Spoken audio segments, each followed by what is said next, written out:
রমজানের প্রস্তুতি কিভাবে নেব, কেন নেব? রাসূলুল্লাহ সাল্লাল্লাহু আলাইহি ওয়াসাল্লাম বলেন, শাবান মাস যখন শুরু হয় তখন আল্লাহ রাসূল সাল্লাল্লাহু আলাইহি ওয়াসাল্লাম এত পরিমাণ কান্না করতেন, মনে হইতো কি যে এক বিষয়ের সম্মুখীন উনি হইতেছেন। উনি আল্লাহর কাছে রজব আসার পরে দোয়া করতেন, আল্লাহুম্মা বারিক লানা ফি রজব ওয়া শাবান ওয়া বাল্লিগনা রমাদান। শাবান ঢোকার পরপরই দোয়া করতেন, আল্লাহুম্মা বারিক লানা ফি শাবান ওয়া বাল্লিগনা রমাদান। ও আল্লাহ, আপনি শাবানের মধ্যে বরকত দান করেন এবং আমাদেরকে রমজান পর্যন্ত পৌঁছায় দেন। সুবহানাল্লাহ। রাসূলুল্লাহ সাল্লাল্লাহু আলাইহি ওয়াসাল্লাম শাবান মাসকে এত পরিমাণ গুরুত্ব দিতেন।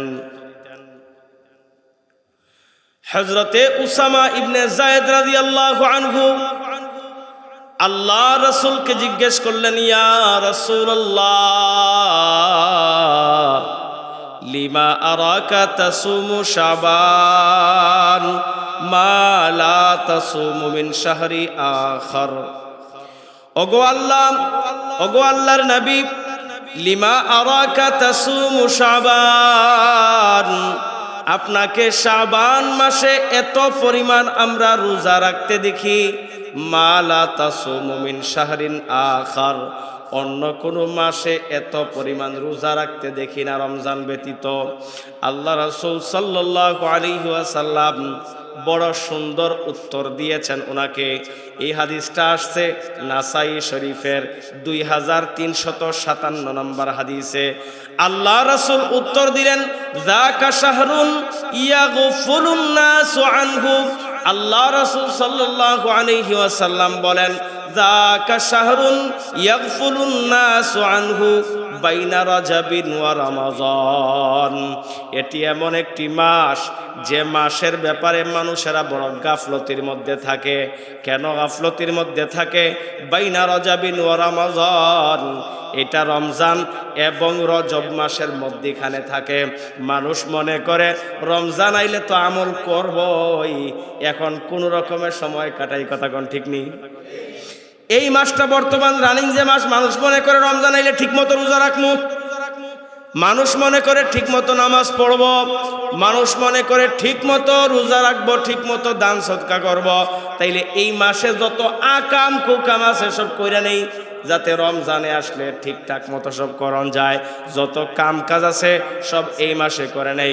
রাসূলুল্লাহ সাল্লাল্লাহু আলাইহি ওয়াসাল্লাম বলেন, وهو شهر ترفع فيه الأعمال إلى رب العالمين।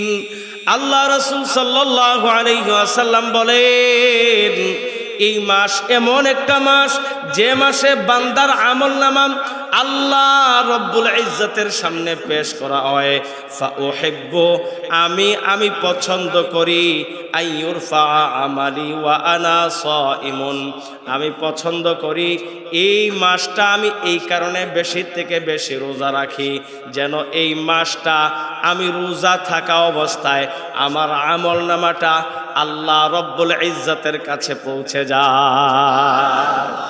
আল্লাহ রাসূল বললেন, এই মাস এত পরিমাণ গুরুত্বপূর্ণ মাস যে এই মাসে আল্লাহ রব্বুল ইজ্জতের কাছে, আমার নবী বলেন আল্লাহ রব্বুল ইজ্জতের কাছে এই মাসে আমল নামা পাঠানো হয়। এজন্য আমি বেশি রোজা রাখি, এজন্য বেশি আমল করি, যেন আমার এই আমলগুলা আমার রোজা থাকা অবস্থায় আমার আল্লাহর কাছে ফেরেশতারা নিয়ে যায়। তাইলে রাসূল যদি এত উঁচা ব্যক্তিত্ব হইয়া এই মাসে বেশি আমল করতে পারেন, যাতে এই মাসে আমলটা আল্লাহর কাছে যেহেতু পেশ করা হয়, পুরা বছরের আমল যেহেতু পেশ করা হয় এই মাসে, সুতরাং এই মাসে আমল কম করা দরকার না বেশি বেশি?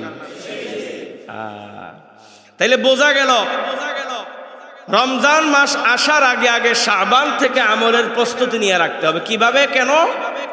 দেখেন, আমাদের যদি বিয়ে শাদী হয়, আচ্ছা বলেন, মনে করেন কালকে আমাদের ফ্যামিলির কারো বিয়া, তাহলে কি আজকে থেকে প্রস্তুতি শুরু হয় নাকি 15-20 দিন আগে থেকে?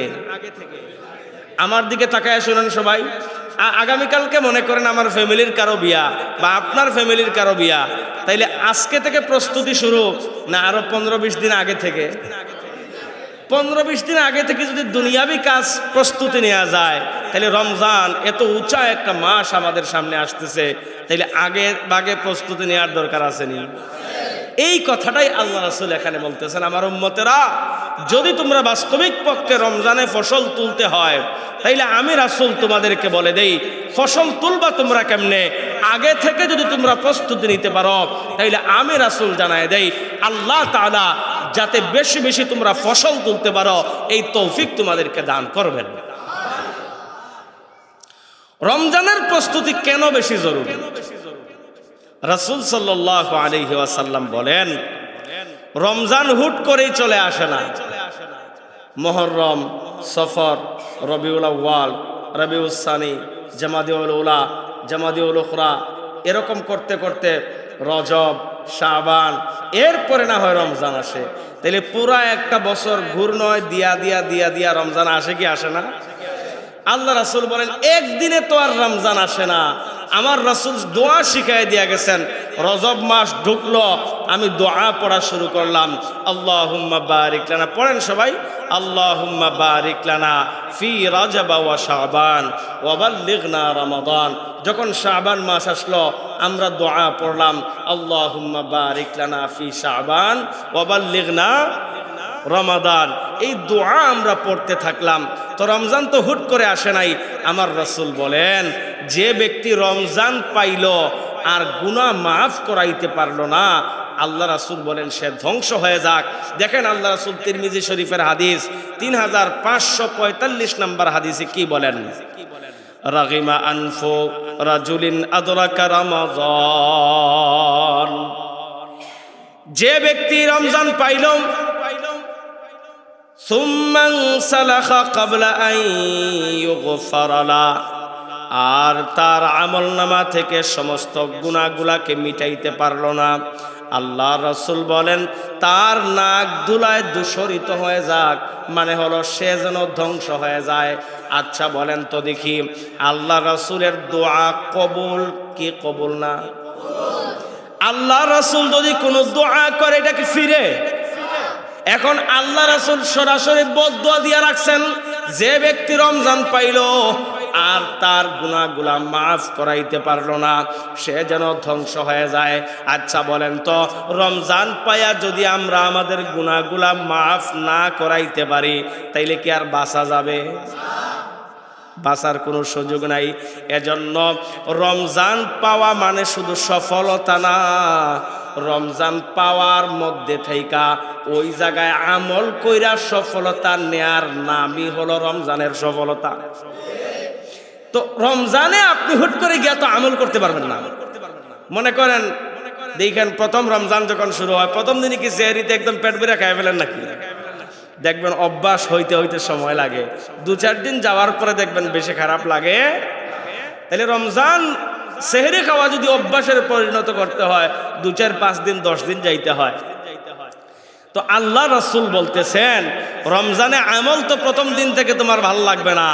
প্রথম দিন আসার আগে আগে যখন শাবান মাস তুমি পায়া গেছো, একটু একটু তুমি মেহনত শুরু করো।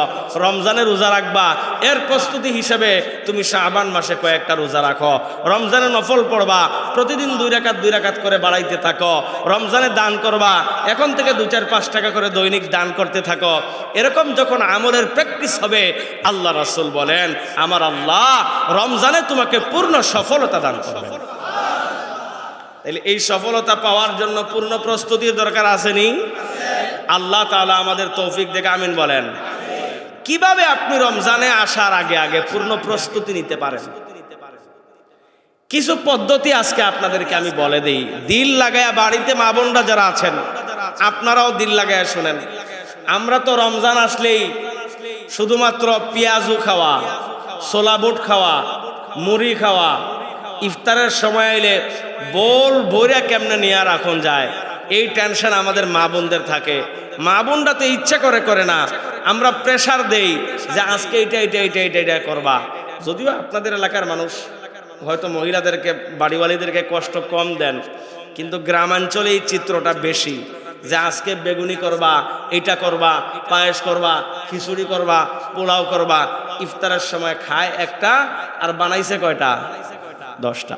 বানাইছে কয়টা? খায় কয়টা? এমন লোক নাই, নাই মনে হয়, অভাব নাই। কারণ আপনার সারাদিন উপাস থাকার কারণে এত পরিমাণ ভিতর হাহাকার করে, মনে হয় সামনে যা পাবো তাই খাবো, ঠিক নেই? এটা আপনার নফসের চাহাত, এটা আমার নফসের চাহ। শুধু আপনার যে মন চায় তা না, আমারও চায়। আমার যে চায় না তা না। ইফতারের আগে থেকে মনে হয় হায় রে কত কিছু যে খাবো, কিন্তু ইফতার একটু খাওয়ার পরে, এক গ্লাস শরবত খাওয়ার পরে, আর একটু ইফতার করার পরে। রমজানে তো আমার অভ্যাস হয়ে গেছে, গত বছর যারা ছিলেন দেখছেন, একান্ত দাওয়াত না থাকলে আমি তারাবির পরে কোনো খাবারই খাই না, শুধু ইফতার খাই আর সেহরি খাই। ইফতার করার পরে শরীর এত পরিমাণ ক্লান্ত হয়, তারাবির পরে কিছু খাওয়া যায় না। তো আমি মনে করি যে আমার মতো প্রায় মানুষই এরকম মনে হয়, একান্ত দাওয়াত না থাকলে ইফতারের তারাবির পরে আর কোনো কিছু খাওয়ার মুড থাকে না। তো আল্লাহ রাব্বুল ইজ্জাত কিছু পথ রাসূল সাল্লাল্লাহু আলাইহি ওয়াসাল্লামকে বাতলাইয়া দিয়েছেন। বড় পয়েন্ট নোট করে করে আমি নিয়ে আসছি, দিল লাগায় শোনেন। রমজানের প্রস্তুতির জন্য এই শাবান মাসে 6টা কাজ আমরা করতে পারি। কয়টা? সবাই জোরে বলতে হবে, কয়টা? 6টা। 1 নাম্বার প্রস্তুতি, আমি আমল করব রমজানে। এখন থেকে এই নিয়ত পাকাপোক্ত কইরা আমল শুরু করে দিতে পারা যাবে ইনশাআল্লাহ। তাইলে 1 নাম্বার প্রস্তুতি নিয়ত ঠিক করার প্রস্তুতি। কি ঠিক করার প্রস্তুতি? সবাই জোরে বলতে হবে। 1 নাম্বার প্রস্তুতি কি ঠিক করার প্রস্তুতি? নিয়ত ঠিক করার। দেখেন আল্লাহ তাআলা কি বলেন, রমজান মাসটা হলো নিয়ত খালিস করার মাস। আল্লাহ তাআলা সূরা বাইয়িনার 5 নাম্বার আয়াতে বলেন, ওয়ামা উমিরু ইল্লা লিয়াবুদুল্লাহা মুখলিসিনা লাহুদ্দিন। তাদেরকে কি আদেশ দেওয়া হয়নি তারা যেন আল্লাহর জন্য একনিষ্ঠভাবে ইখলাসের সহিত ইবাদত করে? কার জন্য? আমরা অনেকে আছি, আমি যদি নামাজ না পড়ি তাইলে মানুষে কি কইব, রোজা যদি না রাখি তাইলে মানুষে কি কইব, আমি যদি দোকানে বইয়া চা খাই তাইলে মানুষে কি কইব, দোকানে বইয়া যদি সিগারেট টান মারি তাইলে মানুষে কি কইব। এই বয়ে রোজা রাখে আসেনি? এমন লোক আমাদের সমাজে আছে যারা রোজা রাখে না, দোকানে বইয়া খায় না, ভান ধরে যে আমি রোজা, কিন্তু বাড়ি থেকে ঠিকই খানা খায়। নাই? থাকলেও থাকতে পারে। আমি আছে কই নাই, আমি কইছি নাই। আমি ভালো ধারণা রাখতেছি, আপনারা কইছেন আছে, থাকলেও থাকতে পারে, থাকলেও থাকতে পারে। এখন আল্লাহ রব্বুল ইজ্জত বলতেছেন আমাদের যত কাজ কার জন্য? তাহলে নিয়ত পরিশুদ্ধ রাখা রাখবে। আমাদের আমলগুলা কার জন্য? আমাদের রমজানের রোজা কার জন্য? ইফতার কার জন্য? সাহারি করা কার জন্য? কাউকে কোনো কিছু দান করা কার জন্য? নাকি নাম ফুটানোর ইচ্ছা আছে? আল্লাহ বলেন যখন তুমি তোমার নিয়তকে পুক্ত করবা, তুমি শাবান থেকে তোমার নিয়তকে পুক্ত করা শুরু করো, সহি করা শুরু করো। যখন তুমি শাবান থেকে তোমার নিয়তকে পাক্কা সাফ কইরা যে যত আমল করব কার জন্য? আল্লাহ তাআলা বলে, তাইলে বান্দা আমি আল্লাহ ওয়াদা নিলাম, আমি আল্লাহ ওয়াদা নিলাম, তুমি পাক্কা নিয়ত কইরা তুমি লাইগা যাইবা, নিয়ত পরিষ্কার রাইখা লাইগা যাইবা। আমি আল্লাহ ওয়াদা করলাম আমি তোমাকে সে তৌফিক দান করব। তাইলে আমি সামনে না বাড়লে কি আল্লাহ দিবে? আচ্ছা বলেন, দুনিয়ার মধ্যে আমরা যত মানুষ দেখি, আমরা মনে করি সব থেকে আমাদের জন্য খয়ের খা আমাদের মা, ঠিক নেই? বুঝেন নাই মনে হয়। দুনিয়ার মধ্যে বউয়ের থেকে বেশি, বাবার থেকে বেশি, ভাইয়ের থেকে বেশি, বন্ধু বান্ধবদের থেকে বেশি ভালোবাসে আমাকে কে? মা। দুনিয়ার মধ্যে সব থেকে বেশি ভালোবাসে মা, বিনা স্বার্থের মায়া। ইচ্ছা করলে মা ছোটবেলা জাতার দূরে মারে নিতে পারতো, এত পরিমাণ জ্বালাইছে আমরা, এরপরও মা মারে নাই। আমাদেরকে পালছে, গুমত সাফ করছে, এত কষ্ট করছে আমাদের জন্য। তো আল্লাহ রব্বুল ইজ্জত বলেন, বান্দা ওই মা আপনি যতক্ষণ পর্যন্ত কান্না না করবেন দুধ দেয় না, ঠিক নেই? বাচ্চা যদি কান্না না করে মাকে ঠেললা মুখে দুধ দেয়? বাচ্চা যখন কান্না করে দেয় তখন বুঝে মা যে আমার ছেলে বা আমার মেয়ের এখন দুধের দরকার, এরপরে মা দুধ খাওয়ানো শুরু করে। আল্লাহ রব্বুল ইজ্জত বলে, বান্দা তুমি যখন তোমার ইখলাস পরিষ্কার কইরা, তোমার অন্তর পরিষ্কার কইরা আমার জন্য আমলের নিয়তে বলবা আল্লাহ আমারে দেন না, আল্লাহ বলে হাত পাতবা, আমি আল্লাহ তোমাকে সাথে সাথে দান করব। তাইলে আমল হবে কার জন্য?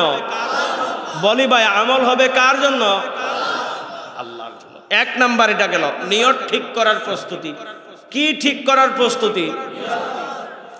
দুই নাম্বার ফরজ ইবাদত ঠিক করার প্রস্তুতি। দুই নাম্বার কি ভাই? সবাই একসাথে বলবেন, এগুলো মুখস্থ রাখতে হবে। দুই নাম্বার ফরজ ইবাদত ঠিক করার, বলেন কোন ইবাদত ঠিক করার প্রস্তুতি? ফরজ ইবাদত। কিভাবে? রমজানের আগে নামাজ ঠিক যদি আমরা না করি, তাইলে রমজানে এক রাকাত নামাজে 707,07,00,000 পর্যন্ত আল্লাহ বাড়াই দেয়। সুবহানাল্লাহ কইেন না আপনারা, তাহলে গুনায় যাবে আপনাকে নাকি? রমজানে এক রাকাত নামাজ 700, প্রথম 70, 700, 7,000, 7,00,000,07,00,000 পর্যন্ত আল্লাহ তাআলা আপনার দিলের ইয়াকিনের উপর ভিত্তি করে আল্লাহ তাআলা বাড়াই দেয়। এখন বলেন আমার নামাজই ঠিক নাই, তাইলে কি আল্লাহর কি ঠেকা লাগছে আমারে সওয়াব দেওয়ানে?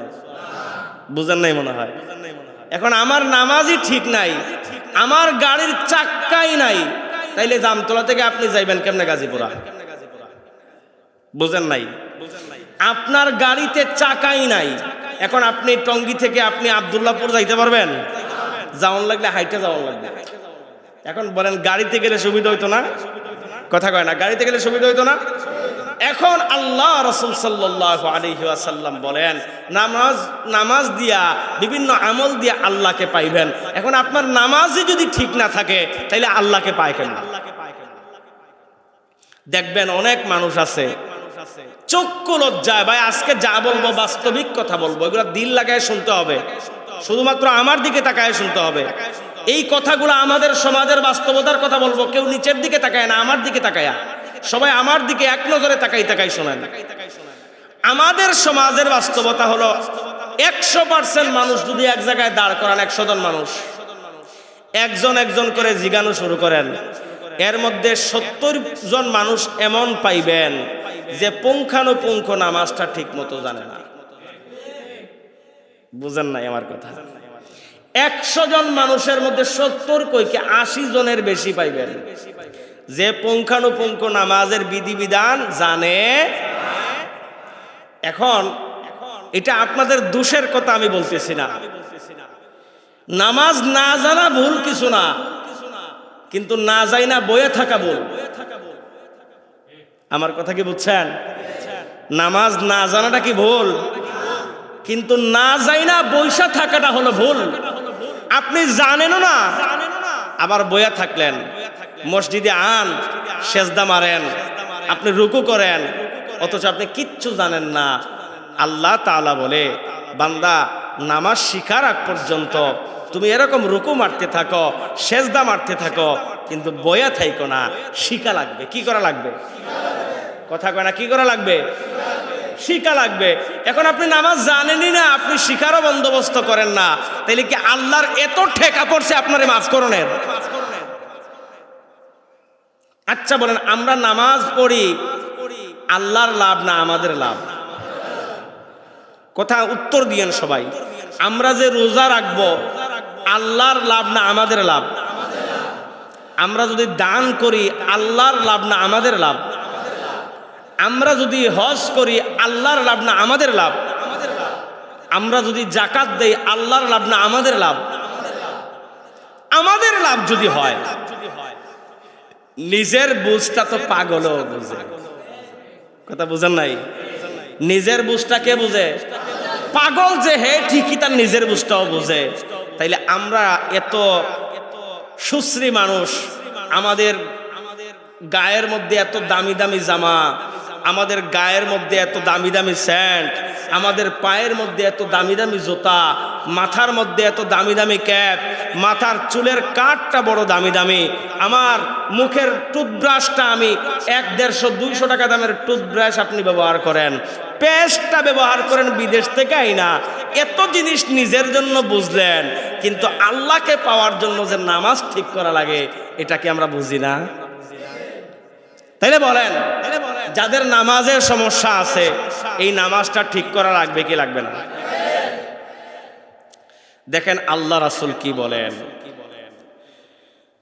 সূরা নিসা 103 নম্বর আয়াতে আল্লাহ তাআলা বলেন, ইন্নাস সালাতা কানাত আলাল মুমিনিনা কিতাবাম মাওকুতা।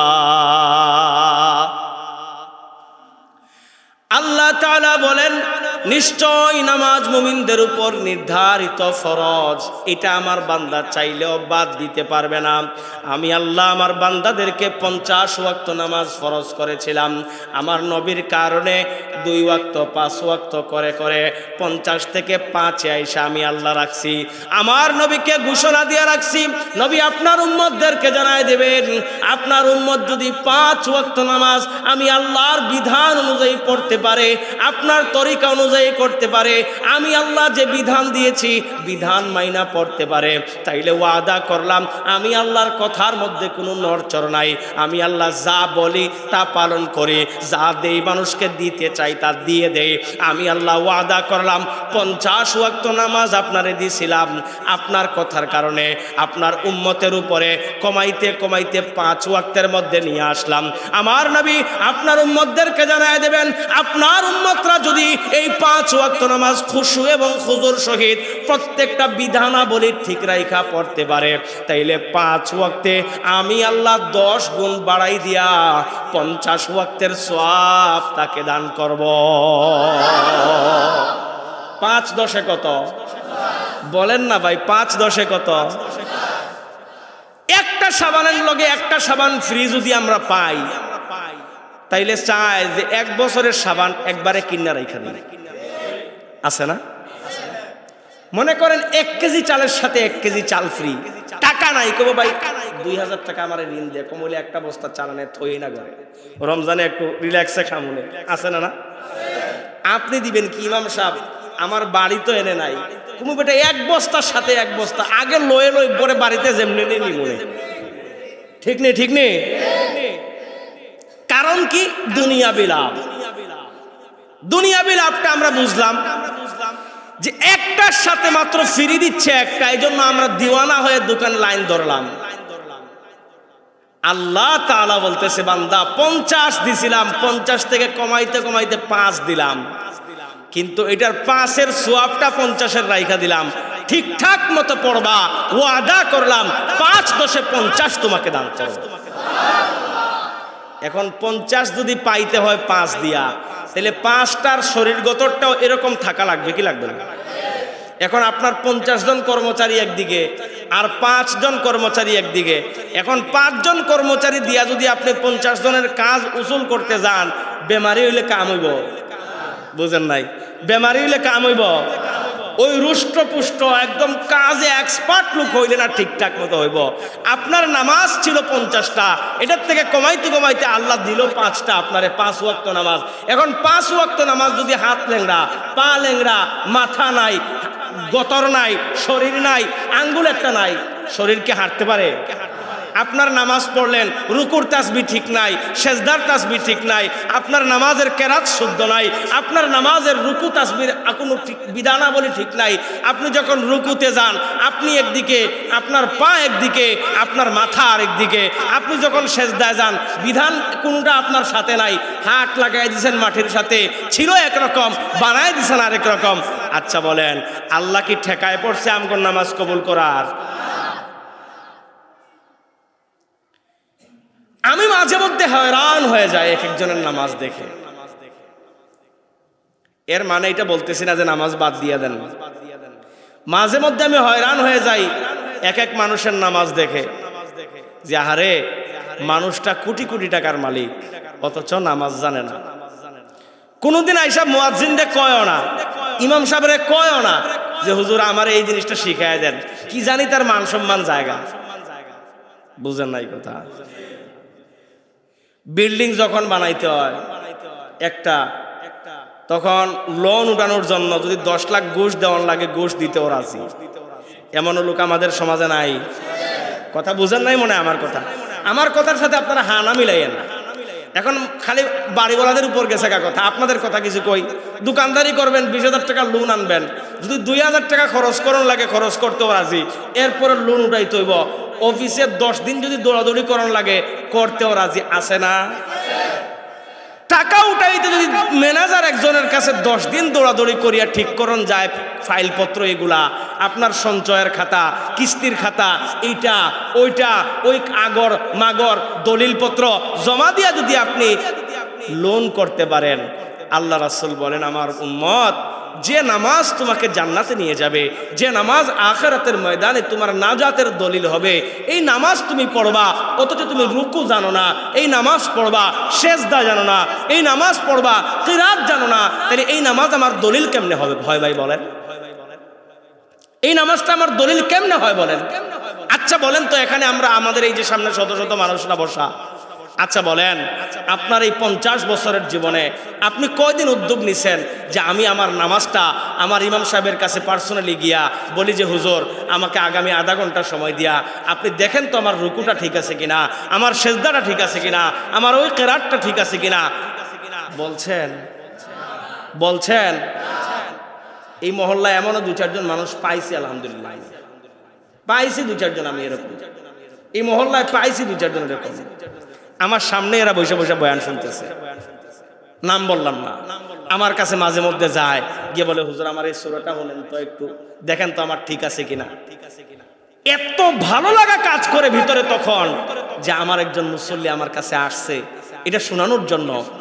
আচ্ছা বলেন আমারে হুনাইতেও কি টাকা লাগে? কথা বুঝে না, আমারে কি হুনাইতেও টাকা লাগে? আমার কাছে আপনারা আইসেন, ফ্রি পড়াইয়া দেন, কোনো সমস্যা নাই, কোনো সমস্যা নাই, আমি আপনাকে ফ্রি পড়াইয়া দেব যদি আমার সময় থাকে। যখন মন চায় তখন খালি রুমে গিয়ে ডিস্টার্ব করলে হইব না, আগে বলে দেবেন অমুক ওয়াক্তে যাবো আপনার কাছে, একটু আধা ঘন্টা সময় দিয়েন। আর আমার মুয়াজ্জিন সাহেব তো আছেই, আমার মুয়াজ্জিন সাহেব তো মসজিদে আছেই, আমাদের মুয়াজ্জিন সাহেবের কাছে আপনারা সময় নেবেন, শিডিউল নেবেন যে হুজুর অমুক সময় আমার সময় দেওয়ান লাগবো, বা আপনি কোন হুজুর কোন সময় দিবেন, 10 মিনিট দেন। একদিনে যদি আপনি 10 মিনিট সময় আপনার এই জিনিসগুলা ঠিক করার জন্য বের করেন, তাহলে মাসে কত মিনিট হয়? হিসাব কি বোঝেন না? একদিনে যদি 10 মিনিট হয় তা মাসে কত মিনিট? 300 মিনিট। 300 মিনিট আপনি চিন্তা করেন, 300 মিনিট সময় যদি আপনি একজন হুজুরের সাথে কাটাইতে পারেন, আমার তো মনে হয় আপনার নামাজ আর কোনো জিনিস বাকি থাকবে না। অথচ এই সময়গুলো আমরা বের করতে পারি, এটা বড় আফসোসের বিষয়, এটা বড় আফসোসের বিষয়। আমি আপনাদের কাছে আবদার রাখবো, এই রমজানকে সামনে রাখা, এই রমজানকে সামনে রাখা আমরা আমাদের নামাজগুলাকে ঠিক করে ফেলবো ইনশাআল্লাহ। আওয়াজ করে বলেন, আরো জোরে বলেন। 3 নাম্বার গুনাহ ত্যাগের প্রস্তুতি। 1 নাম্বার কি বলছি আপনাদেরকে বলেন তো? নিয়ত ঠিক করার প্রস্তুতি। 1 নাম্বার কি? নিয়ত ঠিক করার প্রস্তুতি। আজকে থেকে আমরা শুরু করলাম। 2 নাম্বার ফরজ নামাজ ঠিক করার আজকে থেকে শুরু করলাম। 3 নাম্বার গুনাহ ত্যাগের। সবাই বলেন গুনাহ ত্যাগের, আরো জোরে বলতে হবে গুনাহ ত্যাগের। এখন আসেন গুনাহ ত্যাগ করবেন কেমনে? বুখারী শরীফের হাদিস 1903 নাম্বার হাদিস। قال رسول الله صلى الله عليه وسلم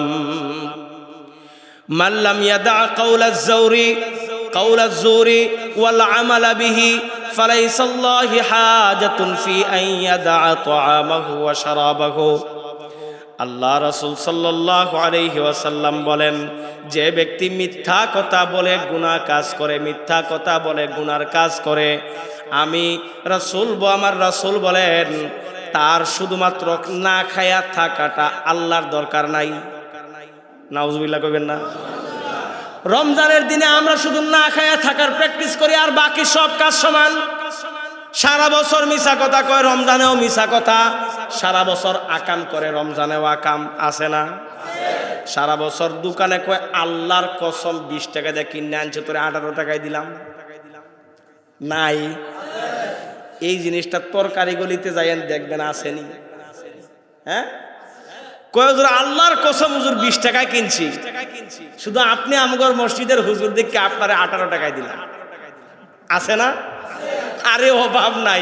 আপনারা তো নিজেরা অনেক সময় কিনতে যান না, ভাবিরা কিনে নিয়ে আইসা পরে অফিস থেকে আসার সময় জন্য বুঝতেছেন না কাহিনী কি। আমি মাঝে মাঝে আমার মুয়াজ্জিনের সাথে তরকারি কিনতে যাই, দেখি কাহিনীটা। কয় হুজুর কি কোন আপনারে নরমাল মাল দিব, এটা হইতেই পারে না। আইনা দেখা যায় অর্ধেক, কথা কয় না অর্ধেক, মানে আমরা কি দূরে দূরে কি নিতে পারবো নাকি? এমন সুন্দর করে সিস্টেম করে প্যাকেট করে দেয়, আইনা অর্ধেক সদা। একজনের দিনকে আমরা মন চাইছে আমার আর মুয়াজ্জিনের পেঁপে খামু, পাকনা পেঁপে, পেঁপেই তো কিনছিলাম আমরা, পাকনা পেঁপে। এখন খুব মন চাইছে, হুজুরে কাছে হুজুর চলেন আজকে মন চাইছে পাকনা পেঁপে খাই। এখন বের করছি আমার মুয়াজ্জিন খাদিম মিলে গিয়া ওই রাস্তার মাথায়, কই হুজুর আপনি আইছেন পেঁপে নিতে, এমন এক পেঁপে আপনারে দিমু, খাইয়া দিল শান্তি আপনার। এখন কইলাম রে এত সুন্দর করে কইতেছে, বললাম দিমু কত? কই হুজুর আপনি বেশি না, শুধু আপনার জন্য 50 দেন।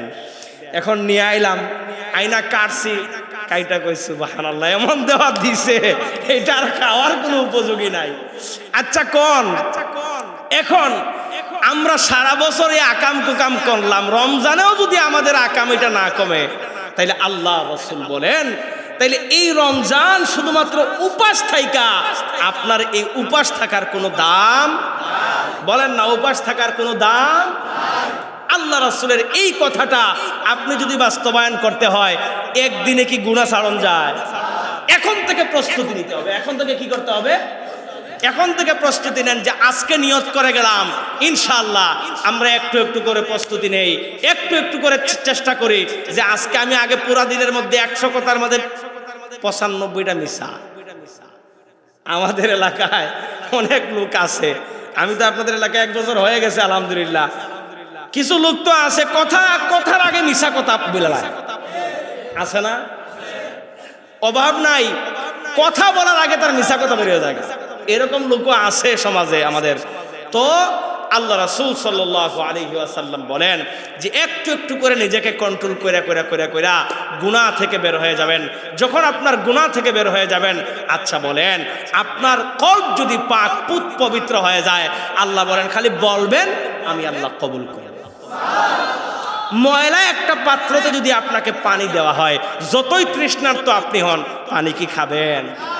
মনে করেন যা মন চায় তা লাগানো একটা গ্লাসের মধ্যে, এখন আপনারে আইনা দিল গ্লাস দিয়ে পানি, আপনি যদি 2 দিনের পানি না খাওয়ারও হন, এরপরে কি এটার মধ্যে পানি খাইবেন? তো যে কলব আল্লাহর সামনে আমরা পেশ করি, এই কলব যদি গান্দেগিওয়ালা হয়, বলেন ভাই এই কলব যদি গান্দেগিওয়ালা হয়, তাইলে আল্লাহর কি ঠেকা পড়ছে আমার আমল কবুল করণের? তাইলে বলেন গুনাহ ছাড়তে হবে কি হবে না? তাইলে আমরা 3টা আজকে পাইলাম। 1 নাম্বার পাইলাম, বলেন 1 নাম্বার কি? নিয়ত ঠিক করার প্রস্তুতি। বলেন সবাই জোর করে বলেন 1 নাম্বার কিসের প্রস্তুতি? নিয়ত ঠিক করার প্রস্তুতি। 2 নাম্বার কিসের প্রস্তুতি? মাশাআল্লাহ ফরজ নামাজ ঠিক করার প্রস্তুতি। 3 নাম্বার কি পাইলাম? মাশাআল্লাহ গুনাহ ত্যাগের প্রস্তুতি। আজকে এই 3টা বললাম। এখন আসেন গত সপ্তাহে আপনাদেরকে যে আমি 4টা এবং 5টা বলেন তো, আমাদেরকে রমজান কেন দেওয়া হয়েছিল? কয়টা কারণ বলছিলাম? আবার মনে করাই দিতেছি। এখন একবার মনে করাই দিয়া পরে 3 জনকে 3 দাঁড় করাইয়া, এই দেখেন আপনাদের জন্য আতর নিয়ে আসছি 3 জনের জন্য, ইনশাল্লাহ এনে আতর দিব আপনার ঘরে। আমি মনে করাই দিচ্ছি রমজান কেন আমাদেরকে দেওয়া হয়েছে। 5 কারণে। কয় কারণ? সবাই জুড়ে বলেন রমজান কয় কারণে দেওয়া হয়েছে? আমি কারণ বলতেছি। 1 নাম্বার কারণ আমরা যেন তাকওয়া অর্জন করতে পারি। কি? তাকওয়া। 2 নাম্বার নফসকে দমন কইরা আমরা যেন চরিত্র গঠন করতে পারি। কি গঠন করতে পারি? 3 নাম্বার কোরআনের সাথে যেন আমাদের সম্পর্কটা গভীর করতে। 4 নাম্বার ধনীরা গরিবদের ক্ষুধা যেন উপলব্ধি করতে পারে রমজানে উপাস থাইকা, এই জন্য আল্লাহ তাআলা রমজান দিছেন। আর 5 নাম্বার গুনাহ মাফ করাইয়া আমরা যেন আত্মশুদ্ধির সুযোগ পাই। এই 5 কারণে আল্লাহ আমাদেরকে কি দিছেন? কথা কয় না। এই 5 কারণে আল্লাহ আমাদেরকে কি দিছেন? রোজা দিছেন। এখন আসেন, আমাদের উপরে রমজানের রোজা কি এমনি এমনি ফরজ হয়ে গেছে নাকি? কয়টা স্তর বলছিলাম? সবাই জোর করে বলেন, কয়টা স্তর? 4টা স্তর বলছিলাম। 1 নম্বর স্তর, আল্লাহ রাসূল সাল্লাল্লাহু আলাইহি ওয়াসাল্লামকে আল্লাহ তাআলা প্রথম স্তরে প্রত্যেক মাসে 3টা রোজা রাখার কথা বলছিলেন আল্লাহ রাসূলকে। আল্লাহ রাসূল প্রত্যেক মাসে 3টা রোজা রাখতেন। এটা দেখা দেখা সাহাবা আজমাইনরা রাখা শুরু করছেন। প্রথম নাম্বার 3 রোজা দিয়া অভ্যাস। কয় রোজা দিয়া? মাসে কয় রোজা? 3 রোজা দিয়া অভ্যাস। এরপরে 2 নম্বর স্তরে আল্লাহ রাসূল সাল্লাল্লাহু আলাইহি ওয়াসাল্লাম যখন মদিনায় গেলেন হিজরত কইরা, গিয়ে দেখলেন মদিনার কাফেররা রোজা রাখে, আশুরার রোজা রাখে। আশুরার রোজা না, আশুরার রোজা রাখে। কি কারণে রাখে? মুসা আলাইহিস সালামের এই উম্মতদেরকে আল্লাহ রাসূল সাল্লাল্লাহু আলাইহি ওয়াসাল্লাম জিজ্ঞেস করলেন, কি ও ইহুদি ভাইরা, আপনারা কি কারণে রোজা রাখেন? তারা বলল, আজকের দিনে বনি ইসরাইলের যুগে, আজকের দিনে ফেরাউনের হাত থেকে আল্লাহ তাআলা আমাদেরকে, বনি ইসরাইলকে এবং মুসা আলাইহিস সালামকে ফেরাউনের হাত থেকে রক্ষা করেছিলেন, এই কারণে আমরা শুকরিয়া হিসেবে রোজা রাখি। আল্লাহ রাসূল এই দিনে রোজা রাখা শুরু করলেন। এরপরে আল্লাহ তাআলা ওই আশুরার রোজা একটা ফরজ করছিলেন। কয়টা? আওয়াজ করে বলেন, কয়টা? তাইলে গেল কয় স্তর?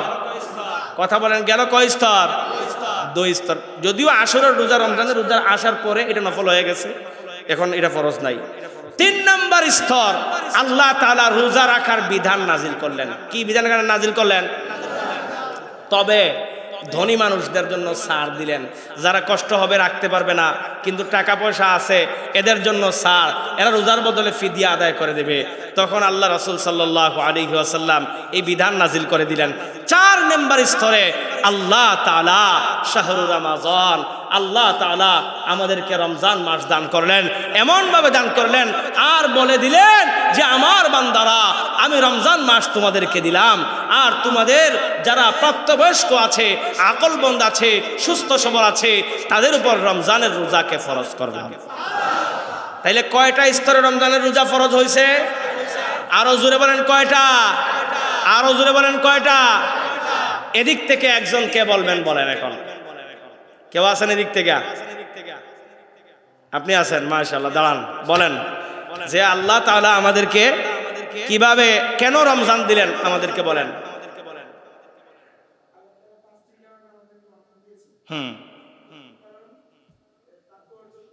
মাশাআল্লাহ, মাশাআল্লাহ,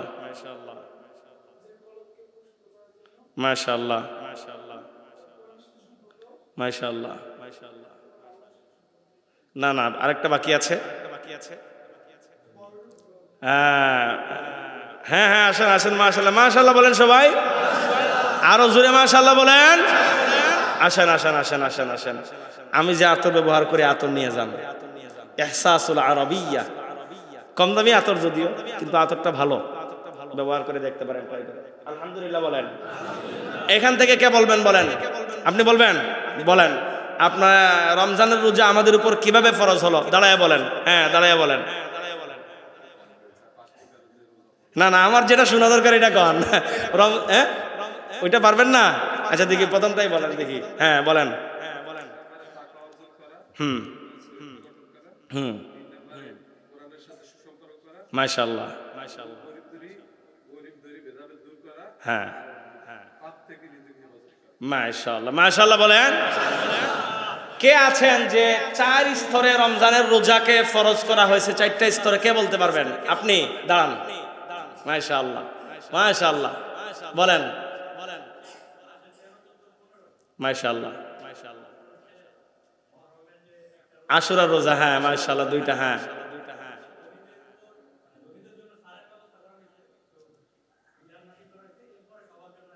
মাশাআল্লাহ, আলহামদুলিল্লাহ বলেন। মাশাআল্লাহ বলেন। আপনি আসেন আসেন আসেন আসেন আসেন আসেন আসেন। এই দেখছেন, খেয়াল থাকলে হয় কি হয় না? জোরে বলতে হবে, খেয়াল থাকলে হয় কি হয় না? এই যে জুমার বয়ানগুলো আমি করি, একদম কোরআন হাদিস বাইচা বাইচা বাইচা বাইচা আপনাদেরকে শোনাই, এই কথাগুলো খেয়াল রাখতে হবে ইনশাআল্লাহ তাআলা। এই যে আজকে আপনাদেরকে, মাশাআল্লাহ, আল্লাহ কবুল করুন। কি নাম আপনার? আসবেন নিয়মিত মসজিদে ইনশাআল্লাহ তাআলা। তো আজকে যে আপনাদেরকে 3টা কাজ আমি দিলাম, 3টা কাজ মনে আছে? রমজানের প্রস্তুতি কিভাবে নেব মনে আছে ইনশাআল্লাহ? কয় কাজ? কয় কাজ? আরো জোরে বলেন, রমজানের প্রস্তুতিতে কয় কাজ? 6টা। আজকে বলছি কয়টা? জোরে বলেন কয়টা? 1 নাম্বার। সবাই বলেন 1 নাম্বার। মাশাআল্লাহ। 2 নাম্বার। হ্যাঁ মাশাআল্লাহ। 3 নাম্বার। মাশাআল্লাহ। গুনাহ থেকে প্রস্তুতি। আগামী সপ্তাহে ইনশাআল্লাহ এরকম 3 জনকে দাঁড় করাবো। পুরস্কার দেবো কিনা এটা পরের বিষয়, আগামী সপ্তাহে বলতে হবে ইনশাআল্লাহ তাআলা। তাহলে বাকি 3টা আগামী সপ্তাহে বলে দেব। এবং আগামী সপ্তাহে বড় গুরুত্বপূর্ণ একটা বিধান আপনাদের সামনে আলোচনা করব। 3টা বলার পরে, শর্টকাটে বলার পরে, সামনে আমাদের শবে বরাত আসতেছে, লাইলাতুন নিসফি মিন শাবান। আমাদের 4 ফেব্রুয়ারি রাতেই তো মনে হয় শবে বরাত। 4 ফেব্রুয়ারি রাতেই আমাদের শবে বরাত। তো এই শবে বরাত নিয়ে আমাদের দেশে অনেক বাড়াবাড়ি আছে, অনেক ছাড়াছাড়ি আছে। এখন আমরা ফাঁকি দিয়া, যেহেতু 3 মিনিট আছে, একটা জিনিস বলে দিই।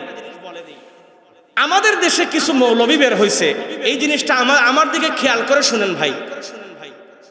আমাদের দেশে কিছু মৌলবী বের হয়েছে এখন, এরা কথার আগে কাফের ফতোয়া দিয়ে মানুষের, দেখেন না? মোবাইলে ইউটিউবে দেখেন না? দেখবেন কথার আগে কাফের তার মুখ থেকে বের হয়ে যায়। এরা আসলে বাস্তবিক পক্ষে, আমি আপনাদের ইমাম খতিব হিসেবে একটা তত্ত্ব আপনাদেরকে দিই। ইহুদি খ্রিস্টানরা মুসলমানদের এই দিবসগুলাকে মাটির সাথে মিশিয়ে দেওয়ার জন্য, মুসলমানদের অধপতন ঘটানোর জন্য, মুসলমানদের শিক্ষা সংস্কৃতিকে একদম ধোঁয়া করে ফেলার জন্য হাজার হাজার কোটি টাকা প্রত্যেক বছর বাজেট করতেছে। হাজার হাজার কোটি টাকা, হাজার হাজার কোটি টাকা এই মুসলমানদের সংস্কৃতিকে ধ্বংস করে ফেলার জন্য। আচ্ছা দেখেন, কোরআন হাদিস দ্বারা, কোরআন হাদিস, ইজমা এবং কিয়াস, শরীয়তের বিধান পরিলক্ষিত হয়, কোনো একটা বিধান সাকিত হয়, কোনো একটা বিধান বাস্তবায়িত হয় 4টা তরিকায়। কয়টা তরিকায়? কোরআনে না পাইলে হাদিসে খুঁজেন, হাদিসে না পাইলে ইজমায়ে খুঁজেন, ইজমায়ে না পাইলে কিয়াসে খুঁজেন। এখন 4 তরিকায় আমরা যদি না পাই কোনো বিধান, তাইলে এটা বাদ। এখন কোরআনে যদিও শবে বরাত উপলক্ষ হিসেবে শবে বরাতকে নিয়ে সরাসরি কোনো আয়াত নাই, কিন্তু আল্লাহ রসুলের হাদিসগুলোর মধ্যে শত শত হাদিস শবে বরাতকে নিয়ে আছে। সুবহানাল্লাহ কইলেন না? শবে বরাতের ফজিলত কি আগামী সপ্তাহে আপনাদেরকে শোনাবো। কিন্তু আমাদের দেশে খেয়াল করে দেখবেন, পয়লা বৈশাখ উপলক্ষে হাজার হাজার টাকা খরচ করে, তখন গায়ে লাগে না, তখন ফতোয়া মারে না। 31st নাইট উপলক্ষে বোমা মাইরা মাইরা মানুষের বাচ্চাদেরকে জ্বর উঠালায় শরীরে, এগুলা নিয়ে ফতোয়া মারে না। কিন্তু শবে বরাতের উপলক্ষে একটু সিন্নি করলে ফতোয়া মারে না। হুজুর আছে না?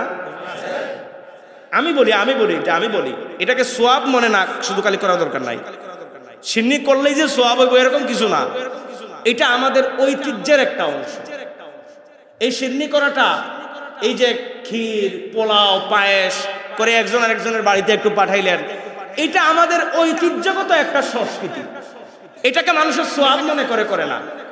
সোয়াব মনে করে কি জন্য করা দরকার? এটাকে আপনি ঐতিহ্যগত সংস্কৃতি, এটা মুসলমানদের সংস্কৃতির মধ্যে, এটা যে শবে বরাত আসছে, একটু মানুষে আমি একটু পিঠা করলাম, একজনের বাড়িতে একটু পায়েস দিয়ে পাঠাইলাম। আচ্ছা বলেন, আমারে আপনি খাওয়াইলেন, গুনাহ করলেন? আপনারে আমি খাওয়াইলাম, গুনাহ করলাম? ফতোয়া মাইরা মাইরা ওই হুজুররা সব উড়াই দিছে আমগর দেশ থেকে। ফতোয়া মাইরা মাইরা এই সিন্নি সালাদগুলো আমাদের দেশ থেকে উঠাই ফেলতেছে। আবার এই শবে বরাতকে নিয়ে অতিরিক্ত বাড়াবাড়ি করাও ঠিক না। কিরকম বাড়াবাড়ি? দেখবেন আমাদের কিছু পিচ্ছি পোলাপানো আছে, এরা আগরবাতি নিয়ে দৌড়ায়। দৌড়াক সমস্যা নাই, কিন্তু বম মারা যাবে না। কি মারা যাবে না? যেটা অতিরিক্ত আপত্তি করে এটা করা যাবে। দেখছেন আমাদের ছোট বাচ্চারা আগরবাতি নিয়ে হাঁটে। আমি বলি হাঁটুক বেটা, এটা সে বুঝুক, ফিল করুক যে আমার ধর্মটা কত সুন্দর। আমি গ্রান নিয়ে মদ নিয়ে তো আর হাঁটে না, কথা কোন বাবা নিয়ে তো আর হাঁটে না, গাঁজা নিয়ে তো হাঁটে না। গাঁজা নিয়ে হাঁটলে না কথা ছিল, আগরবাতি নিয়ে হাঁটতেছে, হাঁটুক, হাঁটতে দেন। মোমবাতি জ্বালাই দিচ্ছে, জ্বালাইতে দেন। তার মুসলমানিত্বকে ধীরে ধীরে যখন সে বড় হবে, ফিল করবে যে না, আমার আগরবাতি নিয়ে হাঁটা দরকার নেই। একটু সিন্নি সালাত করেন, কোনো সমস্যা নাই। এগুলা নিয়ে ইসলামে বাড়াবাড়ি অতিরিক্ত পছন্দ না। ইসলাম বলে, ইসলাম একদম সোজা ধর্ম। ইসলামের মতো ধর্ম, এত সুন্দর ধর্ম আল্লাহর জমিনে আর দ্বিতীয়টা। আগামী সপ্তাহে ইনশাআল্লাহ তাআলা যদি আল্লাহ বাঁচাই রাখে আমাকে, তাইলে আপনাদেরকে শবে বরাতের একদম আদি অন্ত আপনাদেরকে পুরো ইতিহাসটা বিস্তারিত বলে দেব ইনশাআল্লাহ তাআলা। আল্লাহ তাআলা আগে আগে আমাদেরকে মসজিদে হাজির হওয়ার তৌফিক দান করুন। সুবহানাল্লাহ।